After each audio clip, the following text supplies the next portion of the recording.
이어서 외환시장을 보겠습니다. 현재 원화 강세의 모습이 상당히 좀 강하게 나타나고 있습니다. 오늘 환율 좀 많이 떨어지면서 1,050원대로 개장이 되고 있는데요. 자세한 이야기 들어보겠습니다. 대신경제연구소 최종성 연구원입니다. 연구원이 안녕하세요. 네, 안녕하십니까? 네, 레벨을 더 낮췄습니다. 오늘 시황가는 어떻게 가지고 계십니까? 네, 환율이 하락 출발했습니다. 원달러 환율은 2원 50전 내린 1,057원 90전으로 거래를 시작했습니다. 유럽중앙은행과 영란은행의 기준금리 동결로 유로화가 급등했고 여기 환율이 비교적 큰 폭의 하락을 나타낸 데 따른 영향으로 원달러 환율은 하락 압력을 받으며 현재 1,057원 선에서 등락을 보이고 있습니다. 여기 시장에서도 원달러 선물 환율은 하락했는데요. 뉴욕 외환시장에서 NDF 원달러 선물 환율은 전일 국내 시장 현물환 종가 대비 2원 25전 하락했고 달러 인덱스 역시 1.01% 하락했습니다. 마리오 드라기 유럽 중앙은행 총재가 조기 금리 인하 가능성을 일축하고 기준금리를 동결하자 유로화가 급등했습니다. 드라기 총재는 유로존 경제가 점진적으로 회복될 것이라는 전망을 내놓았는데요. 시장은 이 부분을 긍정적으로 받아들였습니다. 전일 발표된 중국의 12월 수출 호조 소식도 유로화 상승 요인으로 작용했습니다. 한편 엔화는 인플레이션 목표치가 결국 상향 조정될 것이라는 전망에 유로화와 달러화에 대해 약세를 지속했습니다. 금일 서울 외환시장에서 원달러 환율은 한국은행의 금통위 기준금리 결정에 주목하며 1,050원대에 진입할 것으로 예상됩니다.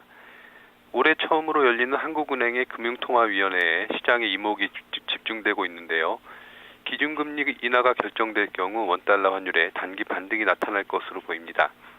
다만 최근 환율이 수급상 더 큰 하락을 기록할 수 있었음에도 1,060원 선을 유지한 것은 외환당국의 개입뿐 아니라 기준금리 인하에 대한 기대도 어느 정도 반영된 부분이 있다고 판단돼 금리 인하 시에도 환율 반등폭은 그리 크지 않을 것으로 예상됩니다.